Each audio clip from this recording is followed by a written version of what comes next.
el siguiente video les voy a mostrar un poco cómo resolver uno de los problemas en el simulador. En el simulador, para ir identificándolo, acá tenemos la zona donde vamos a poder trabajar con nuestro circuito. Acá vamos a poner nuestros componentes e interconectarlos entre ellos. En la barra superior tenemos diferentes componentes para poder colocar nuestro circuito. Por ejemplo, yo voy a comenzar colocando un resistor, y cada vez que ustedes coloquen un componente se les va a abrir este menú donde ustedes definen el valor del componente. Al ser una resistencia, el valor va a estar dado en ohms, por ejemplo. De esta manera, si yo escribo 100 ohms, 100 estaría definiendo una resistencia de 100 ohms. Si quiero definir una resistencia de 1 kilo ohm o 1000 ohm, puedo escribirlo de dos maneras. Puedo colocar el valor 1000 o también escribir un K. Si por el contrario quiero definir una resistencia de 1 mega, la M no es el indicativo de mega, sino de mili. Entonces tengo que escribir el valor meg. De esa manera estoy diciendo que esta resistencia es de 1 megohm o 1.000.000 de ohms. Le damos OK y podemos ver que tenemos definida nuestra resistencia.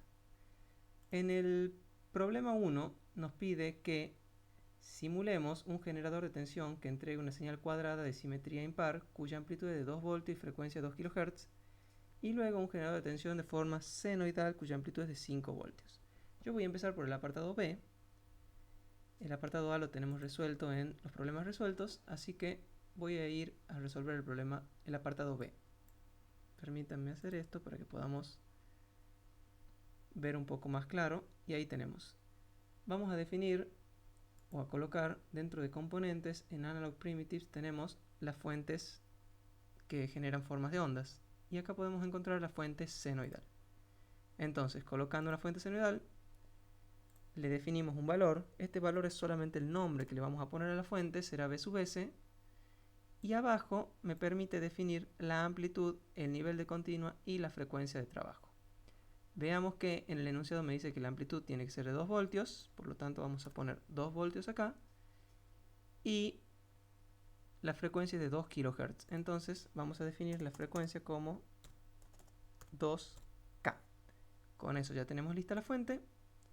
¿Y qué nos faltaría? Nos faltaría interconectar los componentes. Entonces, con este modo tenemos dos formas de interconectar. Un modo que todos los cables van a ser en ángulo recto, tenemos cables horizontales o verticales, y otro modo que me permite conectar con cables en diagonal. Yo voy a utilizar el que me permite solamente hacer ángulos rectos, y manteniendo presionado el clic izquierdo vamos uniendo los componentes.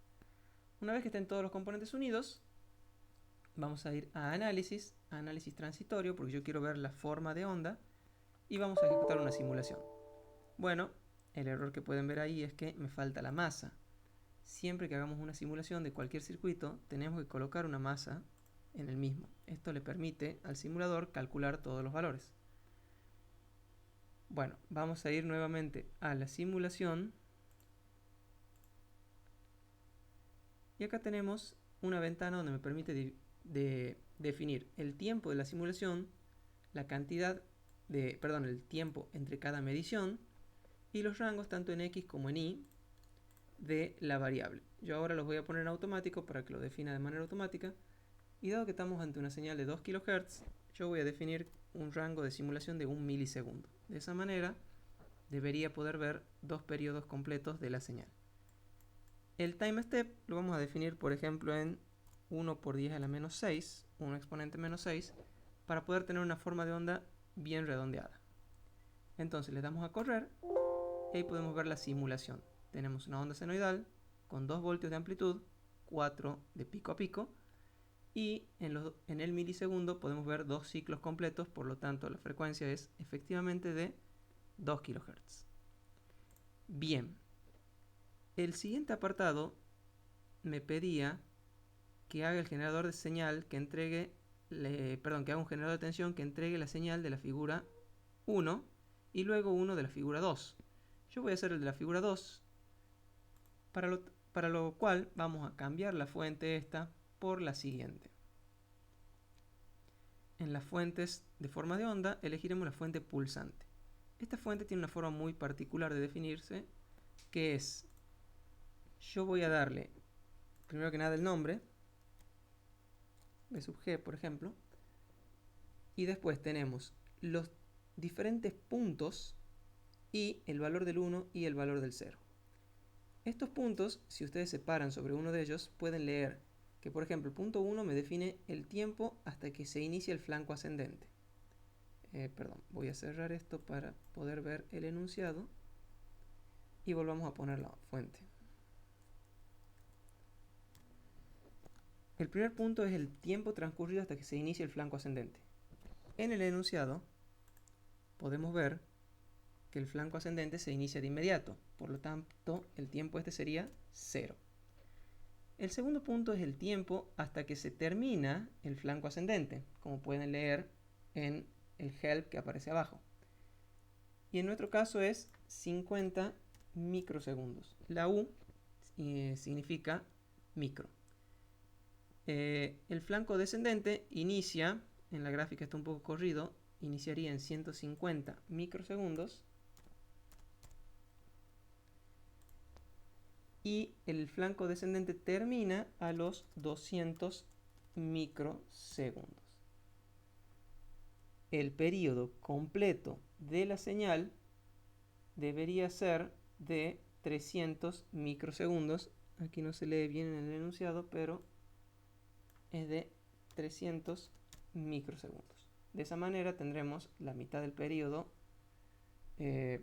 con la señal positiva y la mitad del periodo con la señal negativa, aunque en realidad en este caso está con un ligero nivel de continua, por lo tanto vamos a definir el valor del 1 con 5 voltios y el valor de 0 con 0 voltios. De esa manera tenemos definida ya toda la señal y vamos a realizar nuevamente la simulación.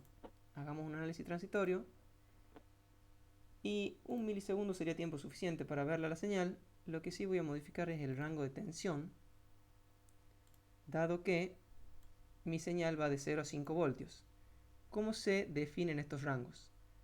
Fíjense que el primer valor va a ser el valor máximo de tiempo, el segundo valor va a ser el valor mínimo de tiempo y el siguiente es la escala, cada cuánto tiempo va a haber una división. En la amplitud se cumple lo mismo. El primer valor va a ser el valor máximo de tensión, yo voy a definir, por ejemplo, 8 voltios. El valor mínimo lo voy a dejar en menos 2 y le voy a decir que me haga una división cada 2 voltios, por ejemplo. De esta manera ejecutamos y podemos ver nuestra señal, ¿sí? Que es exactamente la misma que nos pedía el enunciado. ¿Qué más nos pide en el siguiente apartado? Sobre todo, me pide que realice el análisis necesario para obtener las componentes armónicas de la señal en función de la frecuencia. ¿Cómo se hace esto? Para poder ver el componente armónico, primero que nada tenemos que simular un número completo de ciclos de la señal, ya sea 1 o 2 o 3 ciclos de mi señal. Dado que el ciclo comienza aquí, termina aquí, entonces podemos simular o 300 milisegundos o 300 microsegundos o 600 o 900. Yo voy a repetir la simulación. Perdón. Cerremos, volvamos a abrir. Solo que ahora voy a simular 600 microsegundos. De esta manera, volvamos a pedirle que calcule automáticamente los rangos con el clic derecho y tenemos 2 ciclos completos de la señal. Una vez que hemos hecho esto, podemos proceder a intentar ver el contenido armónico. ¿Cómo lo hacemos? Dentro de la misma simulación, vamos a definir en un segundo dibujo, quiero que me simule en función de la frecuencia el contenido armónico mediante la función arm de la tensión en el nodo 1. ¿Sí? Los rangos le vamos a volver a pedir que los calcule automáticamente y le damos a correr. Bien. La forma en la que está definida el plot o el gráfico no es la óptima para ver la frecuencia. Podemos ver que a esta frecuencia tengo una componente, a esta frecuencia tengo otra componente, pero la está uniendo a los puntos con vectores. Eso no es lo más práctico para visualizarlo. Entonces, ¿qué vamos a hacer? Vamos a pedirle que a este gráfico me lo defina de otra manera. vamos a ir a propiedades. Dentro de propiedades, en escalas, en colores, fuentes y líneas, vamos a pedirle que a la función arm me la defina no mediante un llenado normal, sino popcycle. Popcycle quiere decir que me va a hacer estos puntitos solamente marcándome los valores de cada señal. Le damos a aplicar, aceptar, y si ahora ejecutamos nuevamente la simulación, ahí se puede ver de manera mucho más intuitiva que tenemos una componente fundamental en 3,33 kHz, un tercer armónico en 10 kHz, un quinto armónico muy pequeño en 16,666 kHz. Bueno, con esto terminaríamos con la resolución de este punto del simulador.